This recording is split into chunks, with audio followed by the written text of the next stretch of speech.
Bonjour, cette vidéo portera sur le GLA, donc le grand livre auxiliaire client, et en même temps, elle fera aussi l'affaire pour le grand livre auxiliaire fournisseur qui fonctionne de la même façon. Donc, c'est quoi le GLA client? Donc, le GLA client, c'est le détail des opérations et soldes par client. Donc, on veut savoir, des fois on fait des ventes à crédit, on dit au client, c'est correct, tu peux me payer plus tard. On doit quand même savoir quel client nous doit combien d'argent. Le client X nous doit 1000 $, le client Y nous en doit 20 000, puis à quelle date il nous doit cet argent-là. Donc, on doit se garder un registre pour savoir quel client nous doit combien d'argent. Donc, pour avoir ce registre-là, on va ici aller dans les étapes. Lorsque le compte client est utilisé au journal général, la ligne doit être transférée au GLA client en plus du transfert au grand livre. Donc, à chaque fois qu'on écrit une ligne au journal général, cette ligne-là doit être transférée au grand livre dans le compte approprié. En plus de ça, si on utilise le compte client, il faut transférer dans le GLA client. Donc, ici, j'ai mis le grand livre du compte client. Donc, à toutes les dates où le compte client a été utilisé au journal général. Mais à toutes ces dates-là, il va falloir transférer chaque ligne dans le GLA client. Le GLA client, ça ressemble au grand livre. Les colonnes sont pareilles. Les premières colonnes représentent ce qui s'est passé dans l'opération du 1er janvier. Les deux dernières, le solde. Mais on a des boîtes ou des sections par client. Donc, au lieu d'être juste le compte client, voici combien l'ensemble de mes clients me doivent. Donc, ici, au 13 janvier, mes clients doivent à l'entreprise 1000 $. On va avoir l'information par client. Le client Jerry, au 13 janvier, doit 300. Le client Spencer, au 12 janvier, doit 100, donc au 13 aussi. Puis le client Laurie, la cliente, doit 600.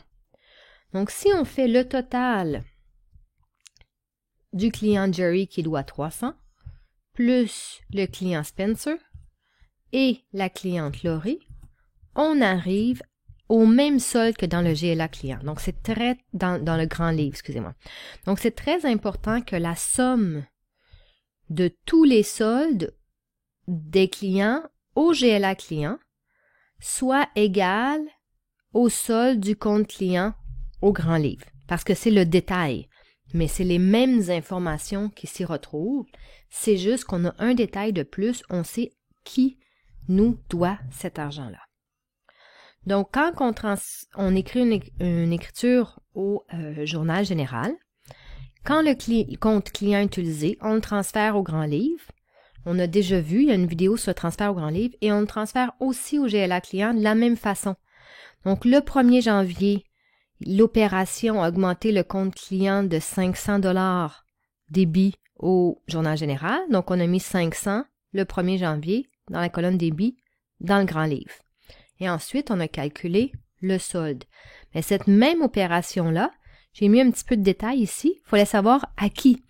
Donc, le 1er janvier, c'est une vente à crédit de 500 $ au client Jerry.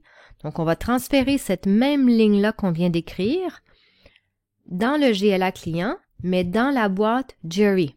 Donc, 1er janvier, 500 $ au débit, 500 $ au débit. Donc, exactement la même chose que dans le grand livre, mais dans le bon client.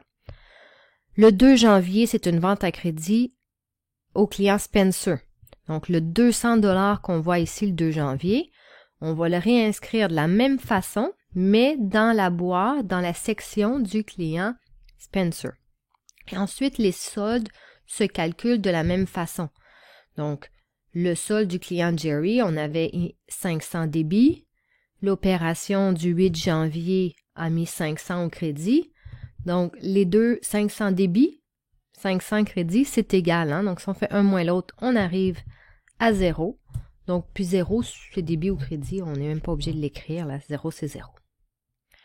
Donc, les soldes se calculent de la même façon qu'au grand livre.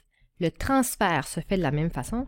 Il faut juste pas oublier qu'à chaque fois que le compte client est utilisé au journal général, il faut le transférer au grand livre et au GLA client pour savoir qui nous doit d'argent, qui nous rembourse combien. C'est très important, une fois qu'on a fini le GLA client, d'utiliser la validation. Donc, on fait le total de tous nos clients. Donc, je l'ai fait ici. Donc, à la fin, au 13 janvier, on fait la somme des soldes de l'ensemble des clients et on valide que c'est égal ici au solde au grand livre. Moi, je me mets même une petite formule qui fait le solde au grand livre moins le solde au GLA client et ici, ça doit être égal, si les deux chiffres sont égaux, ça doit être 0. Je veux un petit avertissement visuel si ces deux chiffres-là ne sont pas égaux. Donc, je me mets une règle. Autre règle, parce qu'elle n'est pas dans les options. Appliquer une mise en forme uniquement aux cellules qui contiennent. Donc, la valeur de ma cellule ici, si valeur de la cellule égale à, ou non, je vais mettre différente de 0. Donc, si ma cellule est différente de 0, je voudrais qu'ils me disent « Oh là là, c'est pas bien, mets-moi du rouge. » Donc, remplis la cellule de rouge ici. OK. Donc là, les deux sont égaux, c'est 0, c'est pas rouge. Mais admettons que ici, j'avais mis 605. Donc, j'aurais du rouge et là, ça vient de me dire qu'il y a un problème. Ça ne devrait pas être ainsi. Il faut chercher l'erreur. Donc, on a vu le GLA client. Le GLA fournisseur fonctionne exactement de la même façon. Donc, à chaque fois que le compte fournisseur est utilisé au journal général, on transfère l'information dans le grand livre, dans le compte fournisseur, ainsi que dans le GLA fournisseur pour avoir le détail par fournisseur. Savoir, OK, je dois 1000 $ à mon fournisseur, mais à qui je dois ce 1000 $-là? Donc là, on va avoir une section par fournisseur chez lesquels j'ai fait des achats à crédit. Si on va dans le logiciel Sage, donc je suis dans le logiciel Sage, dans l'entreprise test, dans la section client, on va voir ici, on a le solde.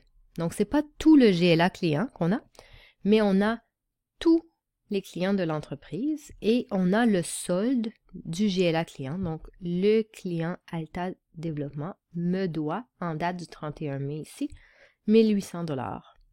Bateau Cap nous doit 26 536. Donc, on a une partie du GLA client ici. Un client qui me doit moins d'argent, c'est qu'il a fait un paiement d'avance. Il m'a donné de l'argent avant que je lui rende le service ou le bien, que le bien soit livré. Et même chose, dans Sage, dans la section fournisseur, on va avoir le détail de combien d'argent on doit à chaque fournisseur. Donc, il y a beaucoup de fournisseurs à qui on ne doit rien. Ce fournisseur-là ici, Active Rental, on lui doit 90 $. Et ainsi de suite. Et la somme de tous ces montants-là, dans mon GLA fournisseur, va me donner le solde de mon compte fournisseur au grand livre, au bilan, donc dans les divers rapports. Donc, merci beaucoup. Bonne journée.